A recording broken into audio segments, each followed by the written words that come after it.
Hi, I'm Steve and welcome to Woodworking Masterclass. This season what we're doing is making two boxes, a ply veneer box with solid timber edging and a solid timber box with a raised panel lid. Up until now we've been making the boxes and now we've got the carcasses ready, and as I said last episode, now we'll cut the lids off. Now I'll show you two ways of cutting the lids off. There are many ways you can go, but there are two I generally use. And in the first episode when we were building these boxes or designing them, I said you've got to consider what it is you're going to do to take the lid off. Because this one here, I'm not sure if you can see it because they are very small, and that's one reason we made them that small. These keys are spaced, so if I cut this off with the bandsaw, they're going to be nicely spaced with a very fine cut down the middle. If I was to cut this on the table saw, I'd have about a 3 to 4 mil kerf there, which is going to knock the balance of the keys out. So be mindful when you're designing the box how you're going to take the lid off. As I said, we'll do this one on the bandsaw. A couple of things to take into consideration. Firstly, make sure your bandsaw is tuned up. That is, the table parallel, the blade 90 degrees to the table, and the blade is sharp and has the right tension. If not, you can get a bit of wander. And if your bandsaw tracks, which is it goes offline sometimes, you've got to compensate with your fence so you get a straight cut. Because when you're actually cutting on the bandsaw, what you're doing is cutting three sides at once at a couple of points. When you're cutting the end, you're also cutting the front and the back. Now if your table's a little bit out or your saw blade's a bit wonky, you're going to actually not get a nice parallel cut, which isn't disastrous, but hey, why make more work for yourself? It just means you've got to plane a little bit more and sand a little bit more. My bandsaw I've actually tuned up, got a sharp blade on it and got a fence.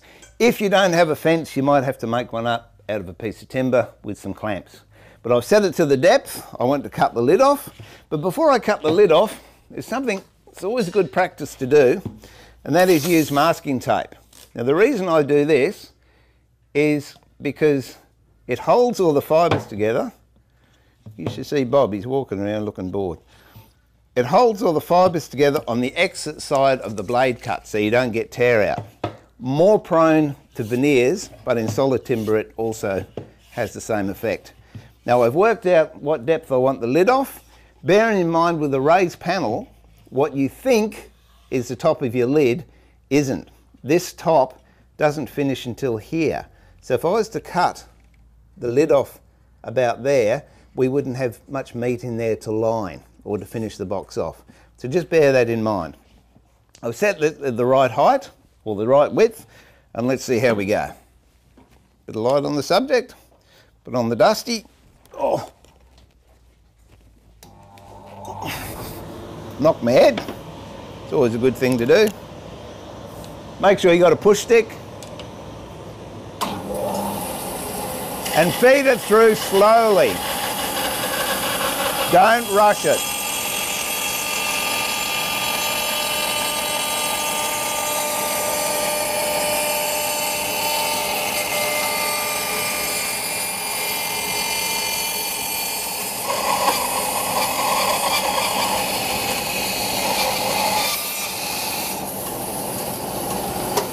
Turn it off, turn that so I don't knock my noggin.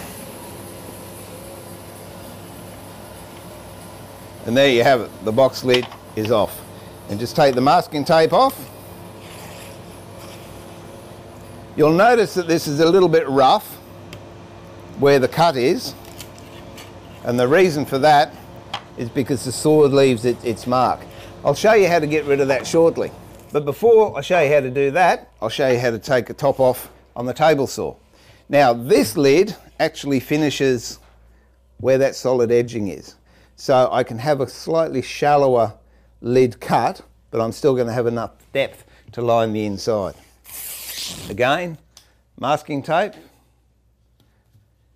And some of you might be wondering why I haven't measured. It's because I've made a few hundred of these and I know where I'm going. But it's always a good idea to use a marking gauge if you're not sure. All right. So I'll just go over to the table saw and I'll cut this off. As you can see, I've just drawn a pencil mark where I want the lid to come off. First thing to do, get a bit of extra scrap from the box you're making and set your blade height so it's just about the veneer's width from the top, because we don't actually want this to cut all the way through. We want a very small membrane to remain. Now I move the fence up and you'll notice I've got a writhing knife. That's always good to have because it keeps the box when it's running in the track straight, so you won't move on the blade, which can be very dangerous. You wouldn't use a splitter in this case because you wouldn't be able to do any trenching work. Now set that up to the pencil mark. Lock the fence. There we go. And then just slowly run your box up all the way so it comes off the riding knife. Just for a little test, get a knife to see if you can poke through. If you can, that's the thickness you're looking for. Don't rush it, just take your time.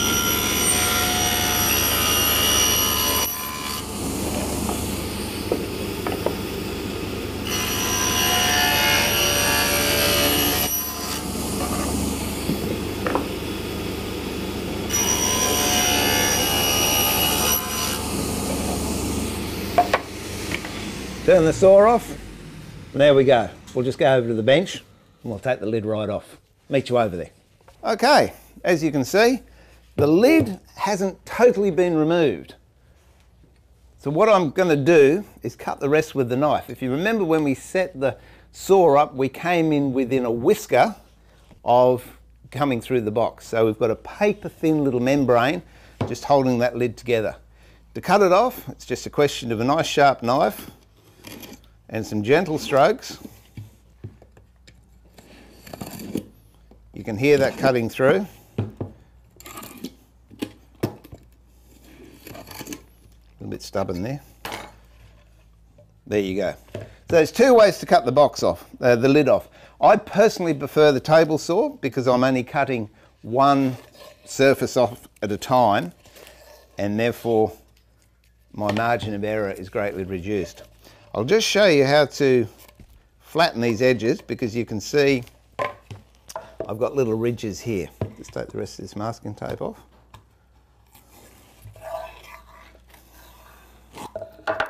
Okay. Now if you're near a kitchen shop or a cabinet maker shop, just go down and ask them for a little bit of benchtop material. That's what I use. It's just, what's that? 35mm, 40mm chipboard. And whilst you're there, ask them if they've got a sheet of sanding paper that they've, or abrasive paper that they've had in their drum sanders or their wide belt sanders. 9 times out of 10 they'll give it to you. This is a 60 grit, which is a little bit too hard for the solid timber one, but it's ideal for the plywood. So with the solid timber, I've got another board with 180 grit. But I'll show you how this works. Now, place it on there and in circular motions with downward pressure. Whatever you do, you have to do equally on all sides. So I'll do this 3 ways and 3 ways the other way. Turn it 90 degrees, 3 ways, 3 ways, 90 degrees again, 90 degrees. And all things being equal, that'll be nice and flat now. Now you can do that to the bottom as well. Word of warning, you might want to have ear protection because while the top is quite easy to do, the bottom will sing and there's a horrible noise up, so I'm not going to do that. I'll finish that off in the break. You will notice with this plywood one, we've now got unsightly ply. We've got lovely veneer here, plywood on the inside. So after the break, what I'll do is show you how to cover this up and meld it all together so it looks nice and blended. All right, see you soon. G'day, welcome back. Just before the break, we took the lid off of this box and the solid timber box, and I showed you how to flatten it. Now, one more thing that is always handy to do, when you take your box lid off, like that, get a punch or a pencil or something or other, and just mark on the inside of the box so you'll know that this and this go together, because sometimes you put them on the wrong way around and you have problems closing. All right, I said I'd show you how to cover up this unsightly plywood, and this is how we do it. Another little shop jig that I've made, put that back, is a cutting board. Very easy. In fact, when you're in the cabinet shop asking for the sanding board, see if you can get a little bit of NDF as well. You put a fence on it, go to the cheapie shop, get one of these cutting mats, cut it to size, and there's a veneer cutting board. How it works, what I want is veneer strips a little bit wider than the box itself. So I've made these little wood widgets a little bit wider, and I put those either side, grab a ruler, there we go, and some veneer, which is over here. Now remember in a previous episode we talked about marking which is up and which is down. So that's my downside. So we just mark that so I know which part gets glued down. Then it's just simply a question of putting your glasses on, if you need them. Place that there. I think we've got an overhead working, so you should be able to see. Then get a nice sharp knife. Keep it nice and sharp. I just touch mine up every now and again with a bit of wet and dry just to give it a keen edge, and then stroke it along the blade, the ruler. Don't forget, don't try and cut it in one go because you'll rip the veneer. Sometimes it takes 3 strokes, sometimes it takes 30 strokes. And then you've got a nice strip like that. Now, to do a box, obviously you need 8 strips, but I won't bore you with doing 8 strips. The other thing is, I think I've mentioned it before, on your rulers, if you get a bit of 240 wet and dry, double-sided tape on the back, if you don't have it and you're working with veneer, your ruler will slip everywhere. If you've got that on, the ruler won't slip. Okay, just another little hint. So I've actually got 8 of these cut out over here, and I'll show you how to set those up. So we'll put this to one side. The first thing I do is get a 45 or a combination square. Again, sharp knife and a straight edge. My bench hasn't got a straight edge, but this mat has got a straight edge. Because I'm left-handed, I always cut the left-hand side first with the pencil facing upwards. And now if you just cut a mitre, I won't do all 8, I'll just do 4. Get it up there nice and tight. Whoops. So if you've got a sharp knife, it doesn't take too long. And the last one.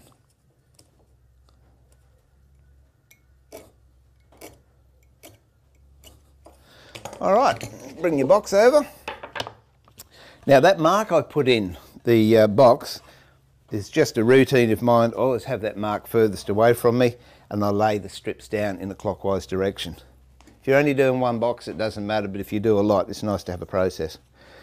So now you lay that upside up, pencil mark down, give it a little mark in the corner, come back to your table. The reason you have it wider than what you actually need is because for whatever reason, if it doesn't line up or you're a little bit out, you've got the luxury of sliding this in for the mitres to meet or pulling it out a bit for the mitres to meet. So we've just got that one, do an edge one. lining up in the corner there, and then marking on the corner. You don't have to be super accurate, fairly accurate will do, because as I said, you do have that luxury of manipulating these strips a little bit.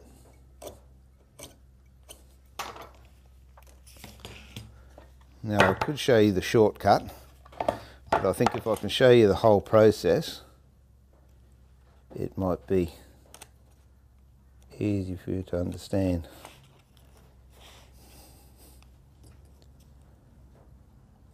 You know, people think, oh, it's easy making a box. Yeah, there's nothing to it. But I hope you can see now, there's a lot more to making a box than meets the eye. And the last one is this one.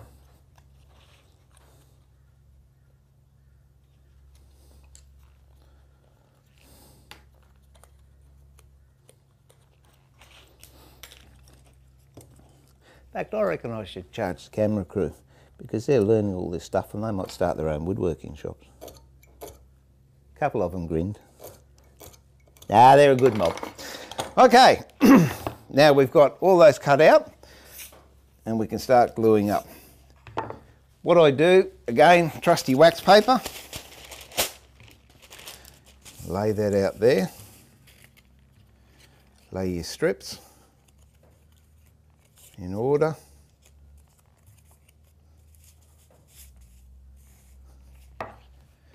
And before you start, get a solid bit of board. Again, any scrap from a cabinet maker's shop. Any MDF or any chipboard you can get with this melamine or Laminex on the back, just grab it because it has so many uses around the shed. Now I place that on there before I do the gluing up. There we go. And it's a little bit involved, but what you'll need is a veneer hammer. If you haven't got a veneer hammer, no need to panic. Just a cork block with a bit of plywood on it. I've actually got Laminex on the back of that because then the glue doesn't stick to it and it slides around a lot better. We'll need some glue. Those of you that know me know I use this, but any other glue will do. No matter what it is you're familiar with, it'll all work. Make sure you've got the glue ready, you've got your strips ready, your box ready, and after the break I'll show you how to glue it all together, and then we're one step further to finishing the box. So see you after the break. Hi, welcome back. I'm laughing because Bob's growling because I've got the glue up here and he can't eat it. Okay, what we're going to do now is put the strips over these ply edges. What we do, first of all, get your glue and just paint all the way around the box. Now you can use contact cement for this. I've used in the past, but I find over time it can lift a little bit, so I've discontinued using it. It's a good product, but I prefer proper wood glue, whether that's a PVA or this stuff, it doesn't matter. And then we bunch all these together.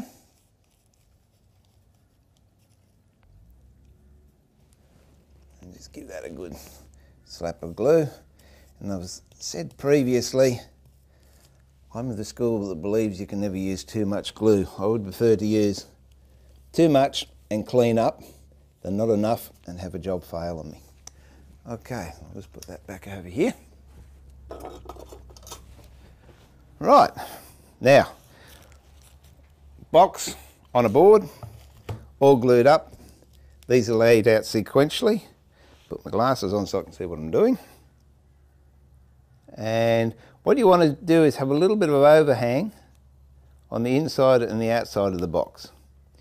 As I said, if you've got a veneer hammer, and by the way, a lot of people use a veneer hammer like that, whereas the correct way is like that, with that acting as a counterweight. And all this does, it squeezes the air out of the glue and then lets atmospheric pressure act as a clamp on the veneer. If you don't have a veneer hammer, as I said, cork block with a bit of ply works just as well. Next bit on. Feed it up to the corner.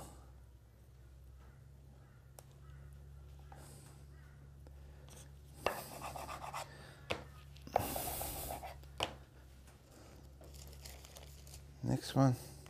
You've got to be pretty quick with this.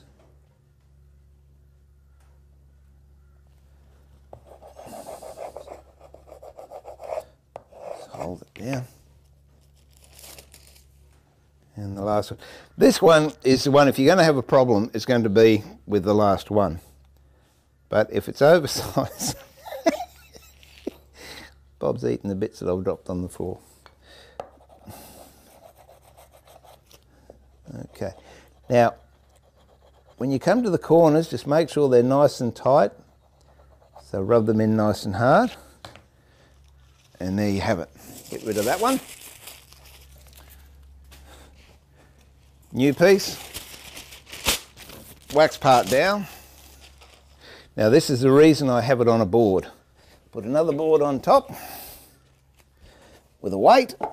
Oh! Now what that does, it allows me to move the box without moving the top veneers. So I'll just put this over here out of the way. Then of course you do the top. Fortunately, I knew you were going to be here today, so I cooked one earlier. So this is one I've just taken out of the clamps. As you can see, the wax paper comes off quite easily. And we have nice solid edges. Now to clean them up, again, sharp knife, get rid of that, don't need it. Sharp knife, bit of scrap timber. Doesn't matter what it is, all I want is something to raise the edge of this box, so that'll give me a defined cutting edge down here. And then again, gently, don't rush it, gently cut around the edges. Don't try and cut around that corner, just leave that the way it is. And if you haven't got all of it done, there's the little bits that your knife's missed, that's fine. I'll show you how to get rid of those.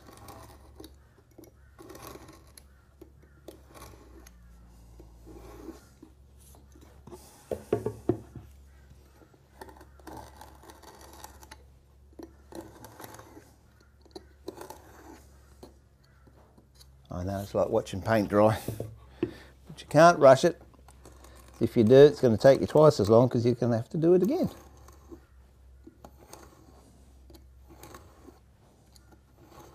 Okay.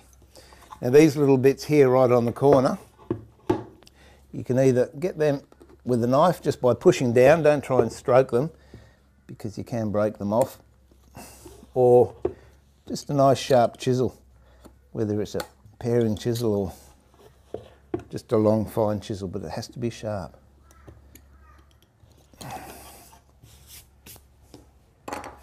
Okay, now that's nearly all flush with the sides. What we've got to do now is feather it in. And by that, I mean get a bit of,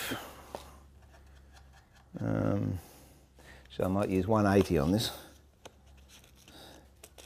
And I'm using the hard part of the cork block, the one with the ply on it, because if I'm using the soft part, it will tend to follow the undulations of the timber and not give me a nice crisp join. So do this, and then you just gently rub it up and down and rolling it at the same time, which gives you a nice clean edge. Then to do the inside, same thing, 100 grit for the inside, and you do it in a shearing motion, gradually rolling over and rolling in. And again, don't rush this, because if you do, you'll make a mistake. I suppose that's how we learn, isn't it, making mistakes? Then when you've got it all nicely smooth, I'll grab a bit of 220 or 240 and just gently round it all over until finally you'll end up, not that one, until finally you'll end up with the box like that. It's nice and sealed and feathered in, and it looks a lot better than just the plywood. Okay, well that's it for the week. Been a big episode this episode. Next week we'll talk about lining the boxes and making some stands for them. So it's Steve once more pulling the shed door down for another week and saying thanks for being with me, and remember to keep it sharp, but more importantly, keep it safe. See ya.